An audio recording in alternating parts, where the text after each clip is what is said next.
Well, hello, and welcome to the Nerdmazing channel. My name is Adam, and here at Nerdmazing, I showcase fun and exciting products that I truly believe are nerdmazing. With that said, let's talk about this Friday the 13th, Part 7, the New Blood Ultimate Action Figure by NECA. Nerdmazing! Do I have a treat for all my Nerdmazing horror fans out there? I recently received this amazing figure of Jason Voorhees from those cult favorite slasher films, Friday the 13th movie series. This Jason figure is from the 1988 film Friday the 13th, Part 7, The New Blood. I actually received this figure from my friends over at Open Vault Collectibles to showcase to you. They told me that this Jason figure from NECA is very popular and a lot of collectors are trying to find it. If you haven't seen the movie, this is where a resurrected Jason fights a telepathic girl at Crystal Lake. The folks over at NECA did a great job on the packaging, especially the front cover that uses the original artwork from the Friday the 13th movie poster. The sides of the box showcase the head of Jason in a hockey mask with again the movie title, which is also done on the top of the packaging. The back of the box has brief horror-filled descriptions on Jason Voorhees and several pose shots of the ultimate action figure. Geez, Jason looks to have seen some better days, it seems. The bottom of the box showcases the hard-working creative people over at NECA who worked on, or should I say, resurrected this Jason figure. The packaging also opens up to reveal a great anti-hero shot of Jason on the left-hand side getting ready to deal with his next victim, and the ultimate NECA action figure of Jason with a multitude of accessories on the right side. Now, before I start the unboxing, if you're looking for this particular Jason or any other collectible action figure, I suggest visiting Open Vault Collectibles, as they have a multitude of figures, statues, props, and more to cover a variety of fandoms. Plus, being fans themselves, they know how much collectors let the box be in pristine condition as they take the time to pack your Nerdmazing collectibles correctly. I will leave a link in the description to their website so you can visit them to see all that they have to offer. Also, if you want to be notified when more Nerdmazing videos come out, please subscribe to this channel and feel free to give that like button a click and even share your comment over this Friday the 13th Part 7 Ultimate Action Figure from NECA. So let's unbox this Jason Voorhees. Well, I don't know about you, but this is always the fun part for me when I get to unbox these great, amazing collectible action figures. So let's do that. Go ahead and take it from the back end here, or the bottom end. Just get that out. Nice collectible in a great shell case, plastic shell case to keep everything secure. Don't know if there's anything else in there. No, not really. Set that box to the side. And wow, you can just see all these amazing like alternative head and so many accessories that we'll take a close look up in a second. But what I'm going to do right now is just kind of skip taking him out of the clamshell because it's just so very noisy and very distracting. So let me do that, use a little movie magic, and we'll be back in 1 second. And we are back now. So let's take a close-up look and review this Jason Voorhees. So first off, let's just take a look at the character himself. Wow, he has seen some better days. Again, you kind of pull back a little bit of the ripped clothing, the torn shredded clothing, which is kind of a soft plastic in area. And you can just see the striation marks of just decay, could be burn marks, or just putrefaction of the flesh. Right here, you can see his kneecap showing through. And again, check out the back of his spine. That is a pretty cool detail, if I have to say so. All right, let's just check out some of the articulation. His legs, pretty good there, as you can see. Let's check out some of the joints. A little stiff, but not too bad with the knees. Nothing on the foot, but they do turn right there at the knee joint.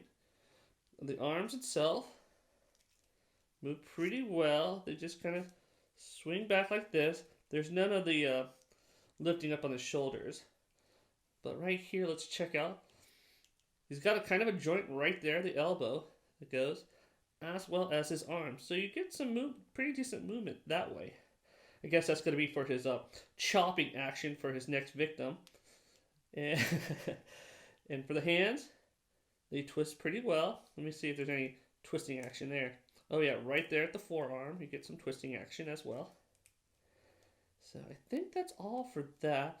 And then check out the head. Let's try the up and down, not much, but side to side. Great articulation, great movement there. So I think that is all for him. But wow, really detailed and very scary looking, if I have to say so. And as you can see, he comes with 7 weapon accessories. 1, 2, 3, 4, 5, 6, 7. As well as an alternate head, the split cracked mask, and additional hands. So here's the alternate head.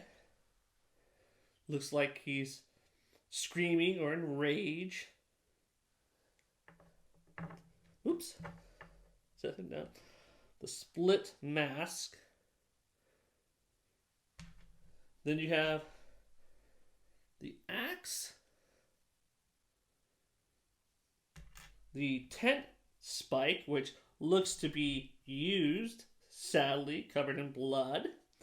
You also have the butcher's knife, as well as the machete. So they look pretty clean, so I guess he hasn't used them on anyone yet. And this is a scythe as well. That way you saw both sides. Here are the additional hands. Whoops, that one's slippery. These are more for grasping, which the ones he has on now are going to be more for holding of the accessories. This is, which I think they call like a tree trimmer or wood cutter, perhaps. If you know what this tool is, because I don't, leave a comment, because I'm very curious. But this one is my favorite. I think this is called the bush trimmer. And just check out the details. You got the engine right here, all the way to the blade. And what's really fun about the blade,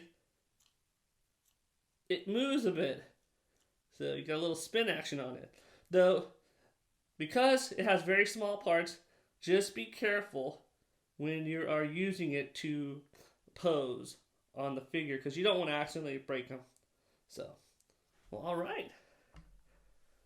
So let's look at him a little bit more closely now. Well, that was a horrifically exciting unboxing, which I hopefully will not have nightmares later on of Jason stalking me.